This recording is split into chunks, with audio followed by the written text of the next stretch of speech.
우리 양옆에 계신 분들에게 우리 이렇게 인사해 주시기 바랍니다.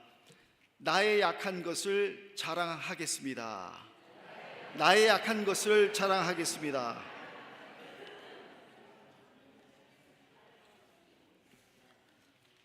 아멘.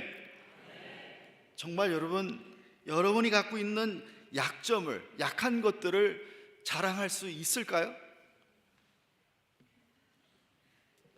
어려운 대목이죠. 성경에 보면은 야곱이 브니엘에서 하나님의 축복을 받기 위해서 하나님의 천사와 밤새 씨름을 했어요.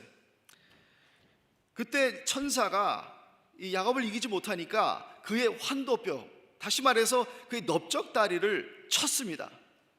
그래서 그 인간의 몸에서 가장 힘이 센, 가장 필요하고 중요하고 우리 인생에 필요한 그 넓적다리를 절게 되었습니다. 그러나 그의 인생 속에서 자기의 가장 강함을 잃어버리고 오히려 하나님의 축복을 받으면서 하나님의 쓰임을 받은 것을 우리가 볼 수 있었다고 하는 것입니다. 우리가 알다시피 모세는 80세 노인에, 여러분들 여기 80세 되신 분들 많이 계실 거예요. 점점 우리 한인 1세들이 연세가 많아지시면서 오래 사시는 분들은 90세 이상 사시는 분들이 점점 많아지고 있습니다. 어떻게 보면 80세가 나이가 많지 않은 것처럼 느껴질 수가 있습니다. 어찌됐든 간에 모세는 80세 노년에 하나님께서 그를 부르셨어요.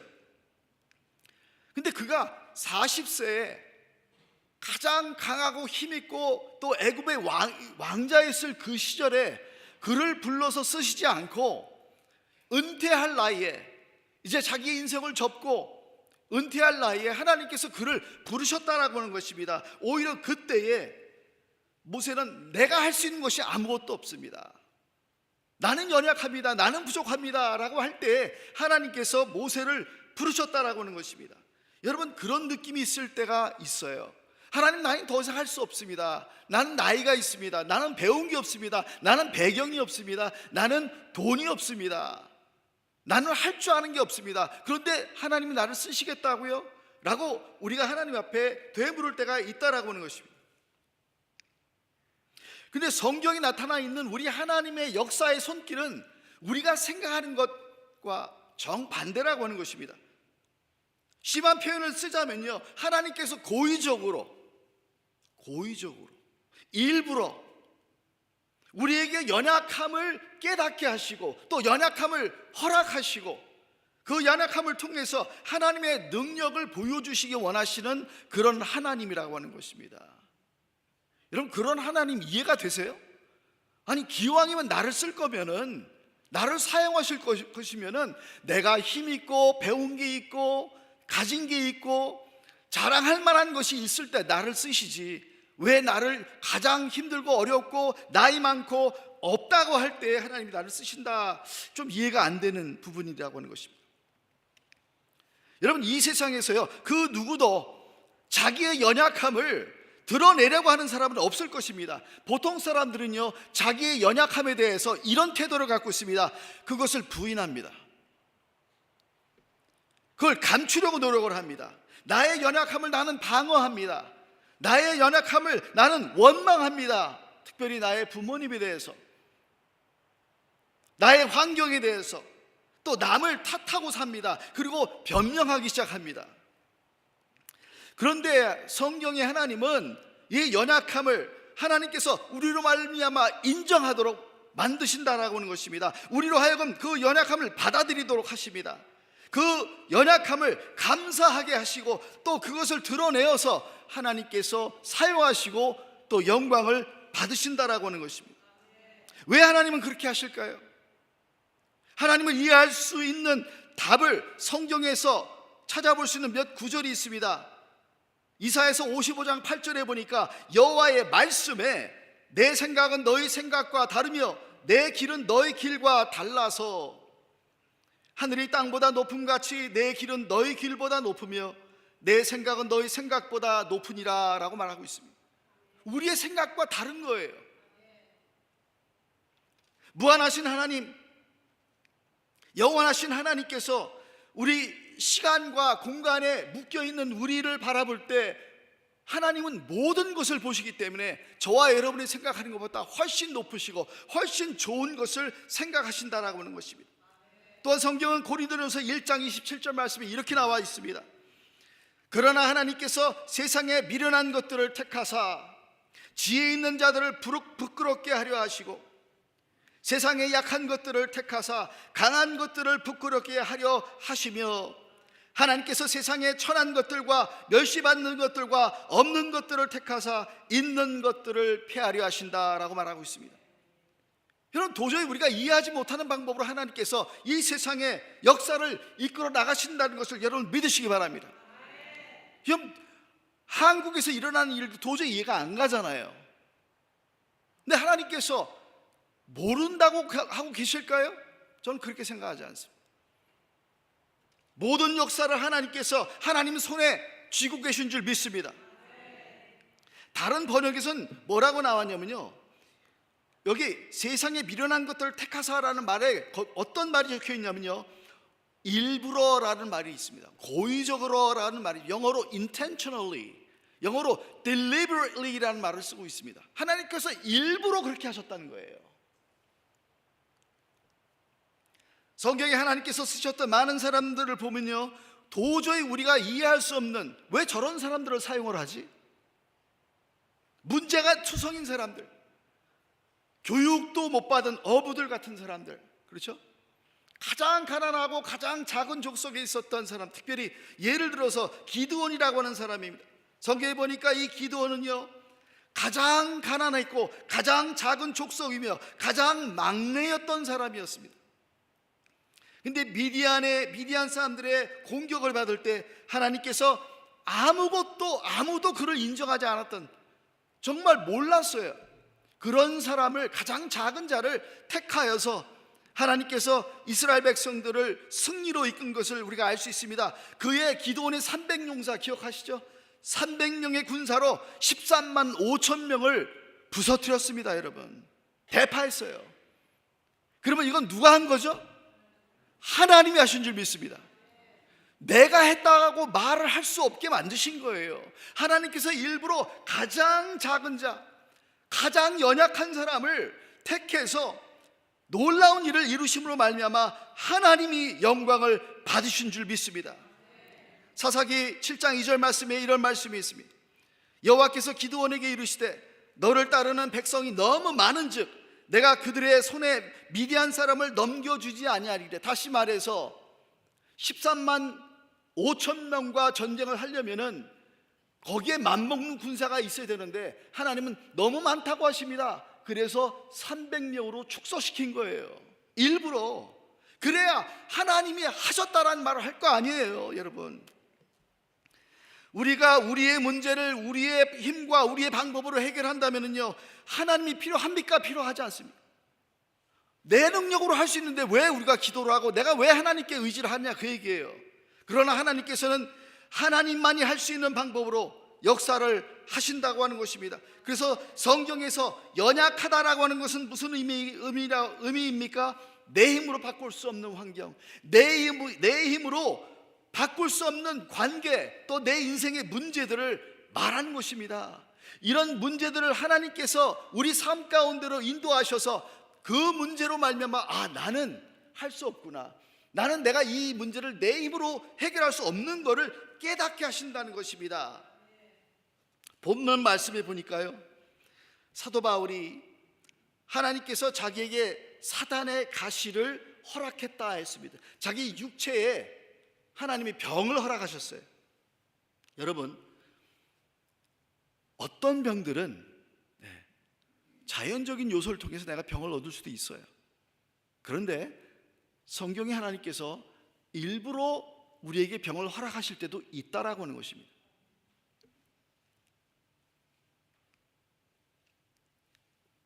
자기가 연약하다고 사도 바울은 고백하고 있습니다. 사단의 가시가 왔다라고 얘기하고 있습니다.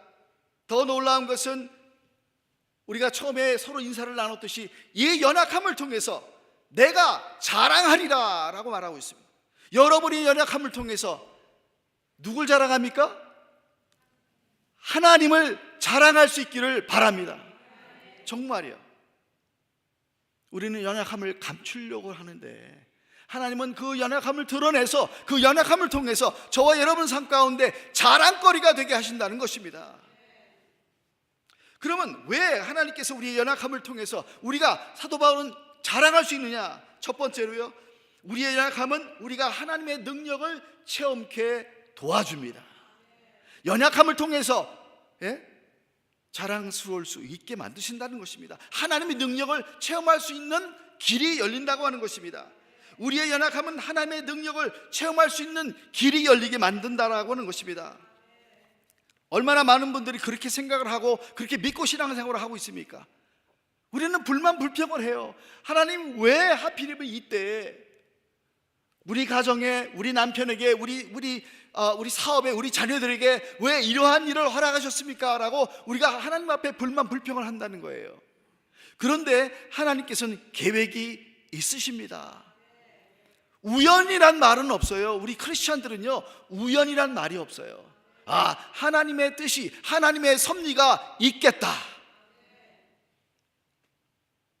만일 우리가 우리의 힘으로, 우리의 지혜로 우리의 인생의 문제를 해결해 보려고 할 때는요, 우리 하나님께서 가만히 내버려 두십니다. 내가 하려고 하니까. 하나님께서 우리를 의지의 그 자유를 주셨어요. 그 내가 하나님 앞에, 하나님 이 일은 내가 한번 해결해 보겠습니다 라고 나설 때 하나님은 뒤로 빠지십니다. 여러분 그거 아세요? 그래? 너의 힘으로 한번 해결해 봐라. 너의 힘으로, 너의 지혜로 너의 결혼 문제, 너의 자녀의 문제, 너의 사업의 문제, 너의 돈의 문제를, 너의 육신의 문제를, 너의 병의 문제를 한번 해결해 봐라. 하나님 그냥 내버려 두십니다. 그리고 진정으로 우리에게 행운을 빌어주십니다. 그런데 우리가 우리의 힘으로 해결이 되더냐 그 얘기예요. 안 되죠. 그래서 우리가 우리의 연약함을 인정하고 깨닫고 이제 하나님의 얼굴을 바라보고 하나님의 도우심을 청하기 시작합니다. 그럴 때 우리 하나님께서 나서십니다. 그래, 내가 너의 연약함을 통해서 나의 능력을 보여주겠노라. 여러분 이거를 믿어야 돼요. 여러분의 연약함을 인정하시기를 바랍니다. 받아들이시기를 바랍니다. 그때서부터 하나님이 역사하기 시작합니다. 전에 나의 삶을 바쳐주었던 건강, 나의 지식, 나의 학력, 나의 배경, 이런 모든 것들을 이제 배설물로 여기고 이건 아무것도 아니다, 내가 이런 것들을 의지하지 않고 이제 하나님만 내가 바라보겠노라, 이랬을 때 우리 하나님께서 얼마나 기뻐하시는 마음으로 그래 이제 내가 나서겠다 이렇게 역사하실 줄 믿습니다. 저는 5년 전에 후종인대골화증이란 증세가 있어서 제가 넘어져서 제 온 몸이 마비가 됐었어요. 제가 그때 아주 건강하고 제가 태권도를 굉장히 잘했고 운동을 많이 했기 때문에 제가 몸이 굉장히 빠릅니다. 그 제가 이렇게 걸어갈 때는요, 제 머리가 막 휘날려요. 너무 빨리 걸으니까. 그 사람들이 굉장히 그런 걸 보고 뭐 좋다고 하는 사람도 있고 또 그렇겠지만 어찌됐든 건강할 때예요. 잘 나갈 때예요. 목회도 열심히 하고 이제 뭔가 정말 기대감이 컸고 그런 상태에서 제가 넘어지면서 머리를 콘크리트에 박고 제가 쓰러진 거예요. 온몸에 마비가 왔어요. 증세가 후종인대 골화증이라는 것을 알게 됐어요. 그래서 제가 한국에 최고의 의사가 있어서 한국에 나가서 수술을 받았습니다. 수술 받고 난 다음에 저의 몸이 예전 같지가 않습니다. 늘 통증을 안고 삽니다. 제가 기타도 치고 피아노 치고 뭐 악기를 하는데 제가 못해요. 다 잃어버렸어요. 기타는 먼지가 따라앉고 있습니다. 내가 기타를 보고 지나갈 때마다 마음이 아파요. 할 수 없으니까. 이제 할 수 없어요. 이제 연약함을 내가 깨달았어요. 이제 교회도 제가 나왔습니다. 하나님 이제 내가 할 수 있는 게 뭡니까? 여러분 이런 상황이 있을 때 하나님께서 내 삶 가운데 이런 아픔을 갖다 줬을 때 이제 내가 연약함을 인정하고 내가 누굴 바라보게 됩니까? 나의 능력을 바라볼 수가 없어요. 나를 인정했던 사람들을 바라볼 수가 없어요. 이제 하나님 한 분만 바라보게 된 줄 믿습니다. 하나님, 나는 이제 하나님만 필요합니다. 시편 46편 10절에 너희는 가만히 있어 내가 하나님됨을 알지어다. 여러분, 이제는 하나님만 내 삶 가운데 필요한 존재라는 걸 깨닫게 돼요. 이걸 깨달은 바울은 이렇게 고백을 했습니다. 내가 약할 때 곧 강함이다. 따라하세요. 내가 약할 때 곧 강합니다. 여러분, 이제부터는 약함을 깨달은 그 순간서부터 내가 부족하다, 내가 연약하고 내가 할 수 있는 건 없고 하나님의 도우심만으로 내가 살아가고 또 하나님의 능력을 체험할 수 있다, 이걸 인정할 때 여러분은 하나님이 기뻐하시는 사람들이 된 줄 믿습니다. 두 번째로, 왜 나의 연약함을 우리가 자랑해야 되겠습니까? 우리의 연약함 우리로 겸손한 사람으로 만들어 줍니다. 겸손한 사람으로 만들어 줍니다. 제 자신이 그랬던 것 같아요. 어떻게 보면 제가 제 잘난 맛에 살았던 것 같아요. 목회도 제 잘난 맛으로 했고, 오늘 말씀 속에 7절에 보니까 내가 받은 엄청난 계시들 때문에 사람들이 나를 과대평가할 줄은 모릅니다. 그러므로 내가 교만하게 되지 못하도록 하나님께서 내 몸에 가시를 주셨다는 거예요. 내가 교만하지 못하게. 왜냐하면 사도 바울은 신의의 은사가 있었던 분이에요. 가는 곳마다 아픈 사람, 병자들, 귀신 들린 자를 막 고쳐내고 쫓아내고 했습니다. 정작 그러던 사람이 자기 몸에 있는 이 가시 때문에 겸손할 수밖에 없는 거예요. 여러분, 이해가 되십니까? 우리 하나님께서 고의적으로, 하나님께서 사도 바울을 너무나 사랑하셔서 교만하지 못하도록 그에게 가시, 몸의 가시, 다시 말해서 병을 허락하셨다는 것입니다. 육체의 가시, 이건 연약함을 말하고 있습니다. 물론 우리가 나이 들어서 우리의 몸의 연약함을 느끼는 것도 맞습니다만, 그러나 우리가 어쩌지 못하는 생기는 병이라든가, 그렇죠? 사고로 인해서 오는 것들, 나에게 아픔을 갖다 주는 것들, 나에게 한계를 갖다 주는 것들, 이런 것들이 연약한 것이죠. 죄를 말하는 게 아니에요. 죄는 연약한 게 아니에요. 죄의 습관은 연약한 게 아니에요. 왜? 죄를 옮겨달라고 했으면 하나님께서 옮겨주셨을 겁니다. 근데 죄는 연약함과 틀린 거예요. 우리의 연약함을 옮겨달라고 했을 때 하나님께서는 안 옮겨주세요. 왜? 우리가 교만하지 않게 하기 위해서, 겸손하게 하기 위해서. 우리에게 여러 가지 모양으로 작게 크게 가시를 주신 이유는 교만하지 못하도록. 성경에서요, 죄가 여러 가지 죄가 있지만 그 중에 교만의 죄는 하나님이 가장 미워하시는 죄인 줄 믿습니다. 여러분들 그걸 깨달으셔야 돼요. 그래서 늘 우리는 기도해야 돼요. 하나님, 내가 조금이라도 내가 교만한 마음을 자만하지 않게 해주시옵소서. 겸손하게 해주시고 주의 손에 붙들린 연약한 자로서 내가 주의 함께 하심으로 내가 주님을 자랑하고 살게 해 주시옵소서. 잠언 16장 18절에 교만은 패망의 선봉이요 거만한 마음은 넘어짐의 앞잡이니라. 잠언 18장 13절에 여호와를 경외하는 것은 악을 미워하는 것이라. 나는 교만과 거만과 악한 행실과 패역한 입을 미워하느니라 그랬어요. 야고보서 4장 6절에 그러나 더욱 큰 은혜를 주시나니 그러므로 일렀을 때 하나님이 교만한 자를 물리치시고 겸손한 자에게 은혜를 주신다. 베드로전서 5장 5절에 하나님은 교만한 자를 대적하시되 겸손한 자들에게는 은혜를 주시느니라 그랬습니다. 여러분에게 주신 연약함, 그 아픔들, 내가 어쩌지 못하는 환경, 문제들, 이것은 여러분을 사랑하셔서 허락하신 거예요. 겸손하게 만드시려고 하나님께서 그를 들어 쓰실 수 있도록 만드시는 과정인 줄 믿습니다. 그 가시가 아니었다면, 제 삶 속에 이 아픔이 없었더라면 저는 계속 교만할 것이고 내 잘난 맛에 아마 살아가고 있었을지 모릅니다. 그건 하나님이 제일 미워하는 거예요. 어떤 연약함들은요, 잠시 동안 하나님께서 연약함을 허락하십니다.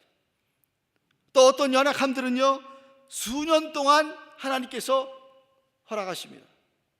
또한 어떤 연약함요? 평생 동안 허락하십니다. 저의 가정이 그랬어요. 미국에 이번 연도가 2025년도니까 제가 1975년도에 왔어요. 50년째예요. 8월 8일이 되면 50년째가 되는데 제가 13살이고 저희 여동생이 11살이었어요. 저희 여동생이 오자마자 1년도 안 돼서 아프기 시작했어요. 뇌수종에 걸려서, 그래서 숨이 넘어갔다가 다시 살아나서 온몸이 마비가 됐어요. 저희 어머님이 저희 동생을 46년 동안 환자를 집에서 돌봤어요. 그러다가 재작년에 어머님 돌아가시고 그 동생은 아직도 살아있고 저희 누나가 이젠 저희 어머님 집에 들어와서 또 동생을 케어하고 있어요. 24시간 케어를 해줘야 돼요. 평생 동안 우리 가정에 허락하신 연약함입니다. 그 연약함을 통해서 우리 가정은 절대로 하나님을 버릴 수가 없는 거예요. 늘 하나님 중심 예배드리고 늘 간증하고 하나님께서 저를 또 목사로 만드셔서 주의 종으로서 쓰임 당하게 하셨다는 것인데 어떻게 해요? 그 연약함을 통해서. 저는 그래서 하나님께 감사해요. 하나님, 평생 동안 우리가 안고 가는 연약함이지만 이걸 통해서 하나님 크게 주님 영광 받아 주시옵소서. 저는 그렇게 믿습니다. 겸손한 자세로 천국 갈 때까지 하나님 이 가시를 통해서 우리는 늘 기억하고 겸손한 자리에 있을 줄 믿습니다. 하나님께서 왜 우리에게 연약함을 허락하시고 또 사도 바울은 왜 자랑할 수 있습니까?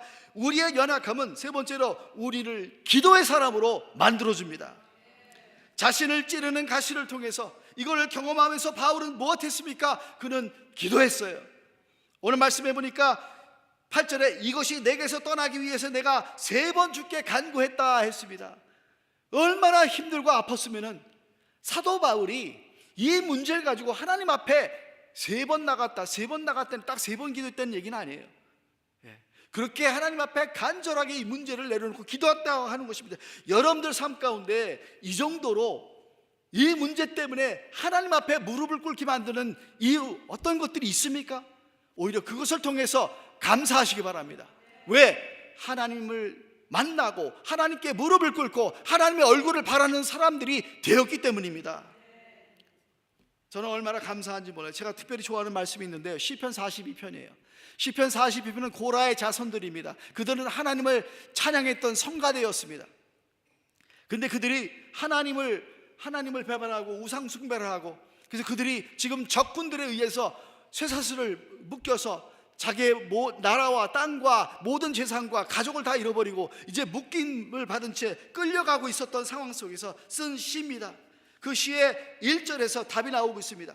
하나님이여 사슴이 시냇물을 찾기에 갈급한 같이 내 영혼이 주를 찾기에 갈급하니이다 했습니다. 그 이후에 구절들을 보면요, 사람이 종일 나더러 하는 말이 네 하나님이 어디 있느냐 하니 내 눈물이 주야로 내 음식이 되었도다. 여러분들, 이렇게 자기가 당한 일들을 통해서 자, 이런 문제를 하나님께서 허락하신 거예요. 이스라엘에게 나라를 잃어버리고 아픔을 주신 거예요. 백성들에게 또 가족에게. 이제 끌려가면서 그들이 깨달은 거예요. 뭐예요? 내 하나님이여 내 영혼이 내 속에서 낭망이 되므로 내가 요단 땅과 헤르몬과 미살산에서 누굴 기억합니까? 주를 기억하나이다. 나의 죄악된 삶 속에서 나를 다시 돌아오게 만드시려고 하나님께서 이스라엘에게 아픔을 허락하셨어요. 그 아픔을 통해서 이스라엘 백성들이 이제 기억을 했어요. 하나님의 은혜와 하나님의 자비와 하나님의 사랑을 다시 깨닫고 기억하고 그 연약함 속에서 하나님께 돌아가야 되겠다. 그래서 그들의 첫 번째 구절이 뭐예요? 하나님이여 사슴이 시냇물을 찾기에 갈급함처럼 내 영혼이 주를 찾기에 갈급하나이다. 여기 우리란 말이 아니라 내가, 이건 개인적인 만남이에요. 개인적인 체험이에요. 여러분들이 하나님 앞에 갈증을 가지고 하나님을 찾듯이 여러분 삶 가운데 그 문제 속에서, 아픔 속에서, 연약함 속에서 깨달을 수 있는 겁니다. 여러분은 얼마나 하나님을 향한 갈증이 있어요. 만약에 그러한 갈증이 없다면요, 여러분 지금 너무 편하게 사는 거예요. 이제 어쩌면 하나님께서 여러분에게 연약함을 보여주실 때가 되는지 몰라요. 왜? 하나님은 우리가 하나님과 1대1 관계를 원하십니다. I miss you. 그래요, 하나님. I miss you.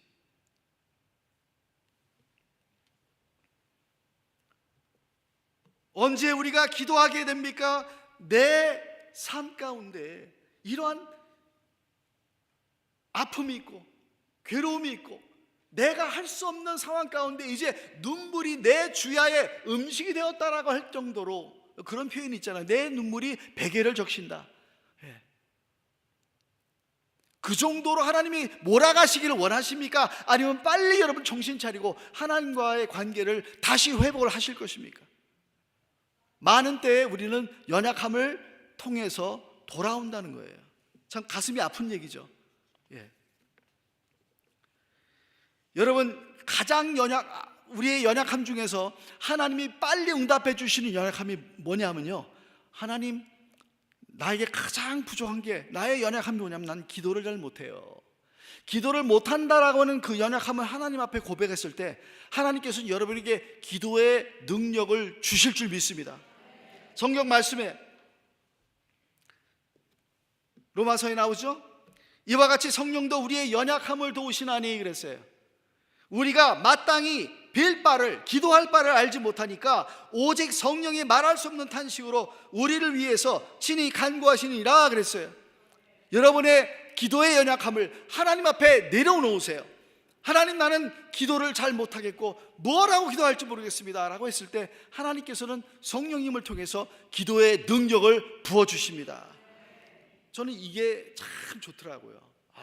나의 연약함 중에서 기도 못하는 연약함, 꼭 내가 무슨 대표 기도를 잘해서가 아니라 내 삶 속에서 하나님과 1대1의 관계 속에 내가 어떠한 기도를 드려야 할지 모를 때, 무슨 기도를 드려야 할지 모를 때 우리 성령님을 통해서 놀라운 기도의 능력을 체험하게 되실 줄 믿습니다. 왜 사도 바울은 약함을 자랑해야 된다고 얘기했습니까? 우리의 연약함은 우리가 서로를 소중히 여기고 서로를 섬길 수 있는 사람들로 만들어 줍니다. 그게 바로 교회예요. 교회는 공동체입니다. 교회라고 하는 이 에클레시아라고 하는 말은 세상에서 부름을 받은 사람들입니다. 하나님께서 저와 여러분을 왜 부르셨냐고요? 왜 교회로, 공동체로 부르셨냐고요? 우리는 서로 연약함을 받아주고 인정해주고 그리고 섬겨주기를 원하십니다. 나의 연약함을 하나님께서 받아주시고 나를 회복해 하시는 그 하나님을 내가 만났다면 이제 다른 사람들의 연약함도 우리가 인정해주고 그들을 섬겨주고 하는 공동체가 되어야 될 줄 믿습니다. 고린도서 12장에 보니까요, 교회는 그리스도의 몸이라고 했습니다. 여러분, 몸은 하나지만 지체가 여러 지체가 있습니다. 그 어느 중에 하나만 위험해도 온 몸이 망가질 수 있습니다. 그와 마찬가지로 저와 여러분 한 사람 한 사람이 하나님 앞에 또 서로에게 귀한 존재인 줄 믿습니다. 이거를 깨닫고 교회는 우리는 섬기는 자리로 내려가야 됩니다. 겸손해야 되는 거예요. 나도 이렇게 연약하니까. 여러분, 잘난 맛에 사는 사람들은요 교회를 섬길 수가 없어요. 여러분, 사탄이 주는 생각은 뭔지 아십니까? 나는 중요한 사람이 아니다. 나는 할 줄 아는 게 없다. 나는 그렇게 많은 은사가 없다. 난 못해요. 여러분, 못한다라고 하는 말이 어떻게 보면 겸손한 것 같지만 겸손한 게 아닙니다. 왜? 그리스도 안에서 각 지체가 다 다를 뿐이에요. 여러분이 할 수 있는 거 분명히 있습니다. 네? 분명히 있어요. 못한다고 자꾸 말하지 마세요. 여러분이 교회의 한 일원으로서 여러분이 감당해야 할 일이 분명히 있는 줄 믿습니다. 하나님의 뜻은 나 못해요 라는 말이 아니라 허락하시면 뭐든지 주님께서 부르시면 나는 못하지만 못해요. 정말 못해요. 그러니까 하나님 능력 주신 데서 내가 감당하겠습니다. 순종하는 저와 여러분들 되기를 바랍니다. 그래서 고린도서 12장 22절 말씀에 이뿐 아니라 몸에 더 약하게 보이는 지체가 도리어 중요하고 요긴하다. 우리가 몸에 덜 귀히 여기는 그것들을 더욱 귀한 것들로 입혀주며 우리의 아름답지 못한 지체는 더욱 아름다운 것을 얻고, 이렇게 말을 하고 있습니다. 몸의 어떤 부분이든지 여러분이 어떤 한 지체로서 부족해 보이고 연약해 보일지언정 여러분, 하나님이 하신다면 하실 수 있습니다. 있어요. 그래서 나도 부족하지만 모두가 부족한 것이지, 그러나 우리는 그리스도의 몸이야. 그리스도 안에서 우리가 하나만 되면은 못 이룰 게 없다. 저는 그렇게 생각합니다. 바비 칼라이얼이라고 하는 사람이 있는데, 이 사람이 누구냐면 조각가예요. 석조라고 그러나? 이 큰 바위를 망치와 끌로, 그죠? 망치와 끌로 조각을 하는 사람입니다. 근데 이 사람이 자수성가라고 하는 타이틀, 그 이름을 가지고 자기가 이거를 조각을 했는데, 그 조각은 어떤 모양이냐면 사람의 모습인데, 사람의 모습을 한 사람이 그 망치를 가지고 끌로 자기를 만들어가는 거예요. 그죠? 이 모습은 사람이 자기 온 몸을 거의 다 만들었는데 마지막 이 다리 밑에 부분을 자기가 만들어가는 그런 모습의 작품이에요. 근데 이 Forbes라고 하는 이 유명한 잡지의 표지에 그 조각의 사진이 나온 거예요. 근데 문제는 뭐냐면요, 그 설명이 재밌어요. 많은 사람들이 자수성가했다라는 말을 하지만, 그러나 그 잡지에서 내용은 뭐냐면 절대로 혼자 성공한 사람은 없다는 것입니다. 절대로 혼자서 이룰 수 있는 건 없다는 것입니다. 누군가의 도움이 있었기 때문에 성공할 수 있었다는 것입니다. 교회는 더합니다. 여러분, 교회라고 하는 것은 예수 그리스도의 피 공로를 의지해서 우리가 다 용서받은 사람들이, 죄인이지만 용서받은 사람들이 하나가 돼서 부족하고 연약한 사람들이 모여 그리스도의 나라를 만들어가는 줄 믿습니다. 사도 바울은 그것을 우리에게 말을 하고 있는 것입니다. 우리가 서로에게 중요한 존재, 연약하지만, 그 얘기를 하는 거예요. 다섯 번째로 사도 바울이 연약함을 자랑해야 된다라고 하는 이유가 뭡니까? 우리의 연약함은 우리의 사역의 장을 넓혀준다라고 하는 것입니다. 연약함을 통해서 나의 삶의 메시지가 더 강하게 들려질 수 있다라고 하는 것입니다. 여러분, 잘난 사람이 자기의 삶을 얘기를 하면요, 저 사람 원래 잘났어, 저 사람 원래 똑똑했어, 저 사람 원래 그럴 줄 알았어 라고 사람들이 말을 하고 영광을 하나님께 돌리지 않습니다. 그러나 연약한 사람이 하나님을 의지하고 주님 안에서 하나님의 놀라운 기적을 체험하고 내가 성공을 하고 내가 변화가 된다면요, 그 사람의 메시지는요 놀랍습니다. 아멘? 그런 거예요. 연약하면 그런 거라고 하는 것입니다. 심리학자들이 이런 얘기를 하잖아요.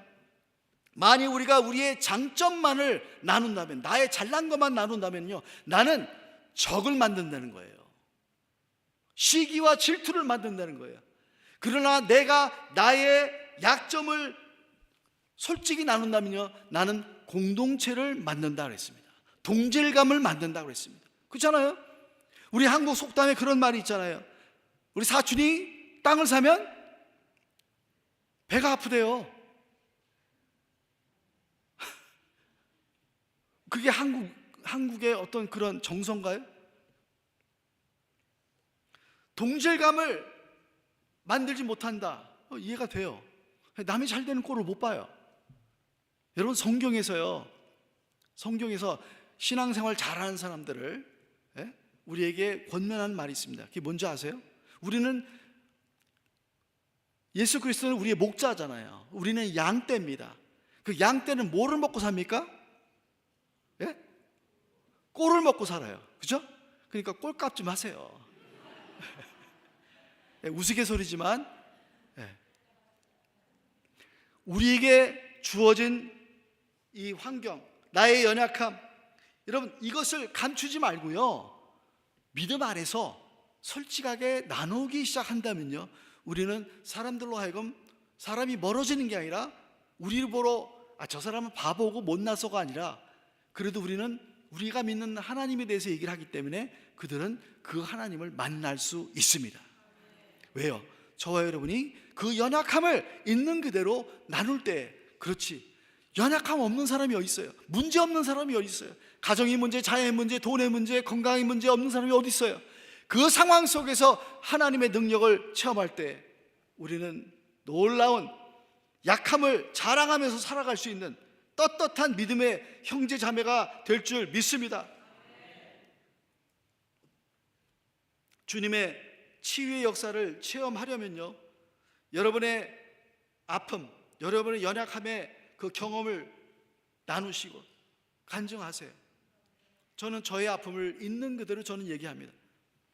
숨기지 않아요. 있는 저의 문제도 얘기하고, 연약함을 쉐어합니다. 쉐어하면 할수록 하나님께서 지혜를 주시고 또 거기에 대해서는 기쁨을 주십니다.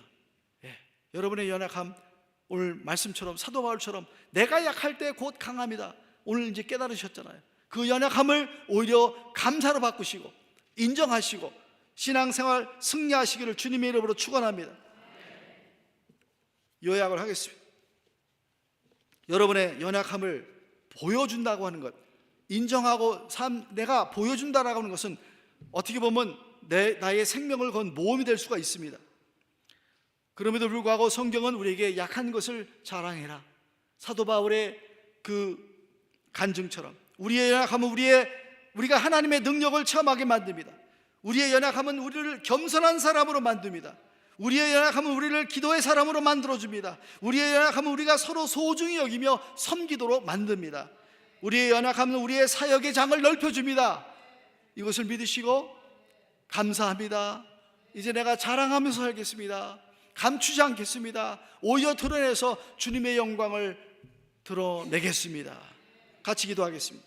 오늘 이 말씀을 듣고 하나님, 내 삶 가운데 아픔이 있습니다. 연약함이 있습니다. 나는 늘 감추려고 했고 늘 나는 그것을 부끄러워했고 나는 변명했습니다. 그러나 주님, 오늘 말씀을 듣고 보니까 하나님께서 고의적으로 일부러 이런 것들을 허락하시고 이런 것들을 통해서 하나님을 나타내 보이시고 하나님의 사람으로서 자랑스럽게 살기를 원하신 것을 깨달았습니다. 나도 이렇게 살게 해주시옵소서. 약한 것을 강한 자가 되어서 약할 때 강함을 체험하고 그래서 하나님 자랑하면서 살게 해 주시옵소서. 우리 한번 1분 동안만 같이 기도하십시다. 전능하신 아버지, 감사. 오늘도 저희들에게 귀한 말씀을 통해서 깨닫게 하시고 믿음은 들을 말씀을 들으면 하나님의 그리스도의 말씀으로 말미암다고 있사오니 오늘 아버지 귀한 말씀을 통해서 우리가 다시 한번 우리 자신을 돌아보게 하시고 아버지 믿음, 소망, 사랑 가운데 살게 하시고 말씀으로만 주님 아버지 우리를 무장하게 도와주시고 우리가 연약한 가운데 주여 곧 강함을 깨닫게 하시고 하나님을 우리 삶 가운데로 더 아버지 드러내게 하시고 주님의 역사를 체험하게 하여 주시고 주님을 자랑하면서 살아가는 믿음의 사람들로 인도하여 주시옵소서. 주님을 사랑합니다. 주님 감사합니다. 나에게 연약함을 허락하신 것을 감사합니다. 계속해서 주여 아버지 연약함 속에서라도 기죽지 않고 오히려 주님의 손길을 체험하며 감사하며 겸손하며 기도하는 자리로 늘 나가게 하여 주시옵소서. 고마우신 아버지, 오늘도 저희들에게 귀한 날을 허락하시고 오늘 예배를 통해서 저희들에게 예수 그리스도의 임재를 체험하며 하나님의 생명의 말씀을 허락하신 것을 감사합니다.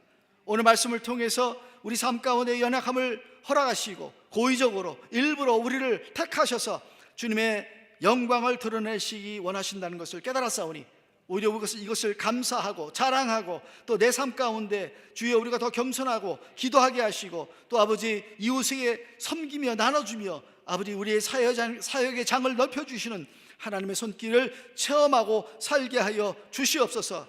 아버지 안식월을 통해서 하나님께서 우리 조 목사님 지켜주시고 놀라운 안식을 허락하여 주시고 새로운 힘을 얻고 돌아오게 도와주시고 또 아버지 난민 사역을 이번 주에 허락하시게 되는데 주여 저들을 축복해 주시고 함께해 주시고 아버지 예수 그리스도의 복음의 전달이 분명히 되게 하시고 영혼 구원의 역사가 있게 하여 주시옵소서. 귀한 교회를 축복하시고 이곳에 나오는 자마다 주님 연약함을 깨닫고 진정한 자랑의 삶이 무엇인지, 주님을 모시고 사는 것이 무엇인지 깨닫게 해주시고 교회로서 한 몸이 되어서 아버지 주님이 오신 날 그날까지 담대하게 복음 증거 살아가는 믿음의 교회가 되게 하여 주시옵소서. 감사함이 예수님 이름으로 축복하며 기도하옵나이다. 아멘.